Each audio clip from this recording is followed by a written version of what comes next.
What is going on, everybody? Welcome back to Form Check Friday. Now, we left off last episode with Gabriel's deadlift. Now, to give you a quick refresher on Gabriel, he's from Denmark, training on and off for 5 years, doing some modified 5-3-1. Two things he noticed, he said, were slow lockout of his hips and his hips rising a little bit, which he thinks might be coming from a bracing issue.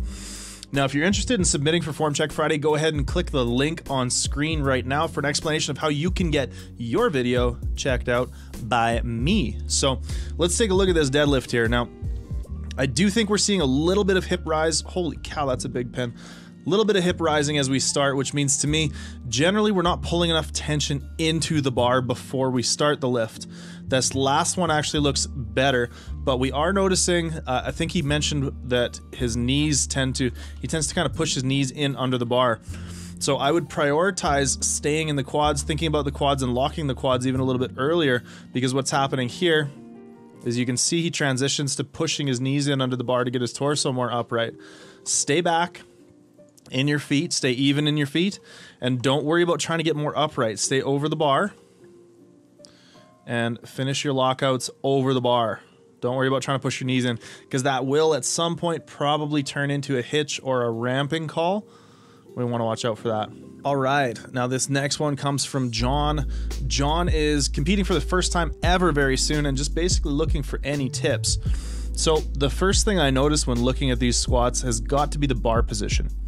So we'll notice he's a pretty high bar squatter, and as we can see out of the bottom every time, so hits the bottom. First off, super deep squat. You could probably cut depth a little bit. And what's happening here out of the bottom is if we watch, that bar is pulling him forward pretty hard. So a lot of times that will happen with the high bar position.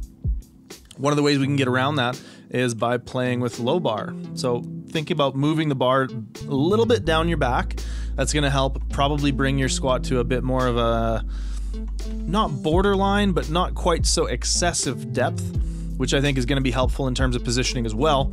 So let's think about bringing that bar a little bit further down your back so that we don't get kicked forward out of the bottom every rep and have to really struggle with that upper back on the way up. We might play with a wider stance and see how that feels. This looks pretty narrow to me. But again, if this is comfortable, then I mean, by all means, stay pretty narrow.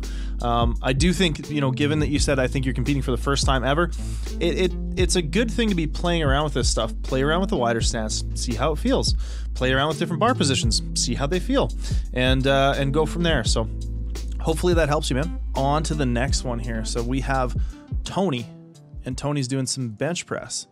Now, Tony mentioned that the one piece of context he gave us was he struggles keeping his buns on the bench. So let's see if we can figure this out for you, Tony. Number one, I mean, anytime somebody's butt's coming off the bench, the first thing we look at is going to be the feet and the leg position, right? So we might be able to widen this up. We might be able to move the feet out this way a little bit. That might be helpful. But the biggest thing I think is going to come from keeping consistent leg drive. What's happening during your presses is we have this really off and then on leg drive. So if we can keep the leg drive more consistent, so throughout the whole rep your legs are on, you can better gauge how much pressure you can use to keep your butt in contact but still contribute to your arch and contribute to the chest staying up into the bar.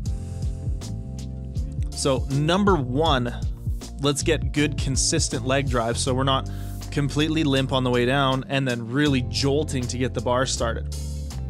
In terms of the press, actually the touch looks good, the press itself looks good, but obviously, yes, the butt is coming off the bench.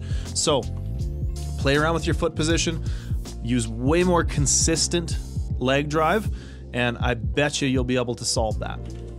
Good luck, man. Now our next submission comes from Matthew. Matthew's doing some deadlifts.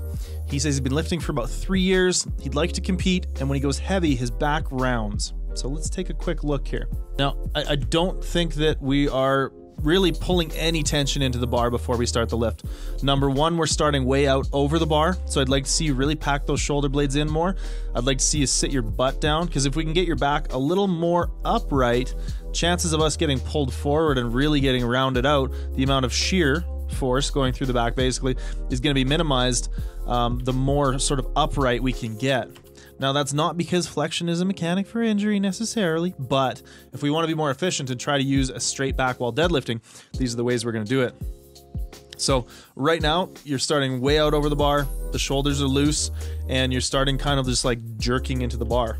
So if you can create a little bit more tension, depress your shoulder blades, pull yourself back, pull your butt down a little bit, learn to use your quads off the floor and keep this nice and tight, the lats that is, I think we're gonna see a better pull. Now this was better positioning off the start, but I still think we could get a fair bit more depression.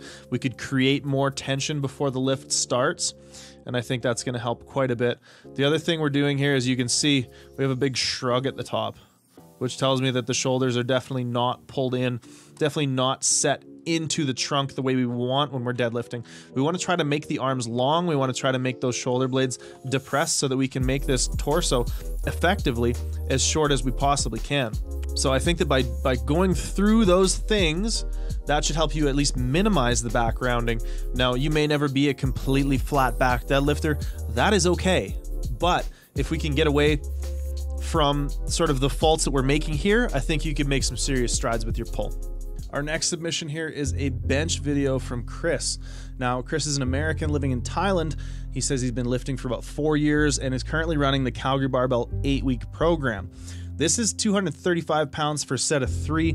He said he's looking to compete early next year, and everything feels okay with his bench, but he's looking for some expert eyes to judge his form. So if everybody wants to leave their comments below on what they think Chris could improve on, that would be very helpful. Remember, constructive criticism only, and we'll see y'all next Friday.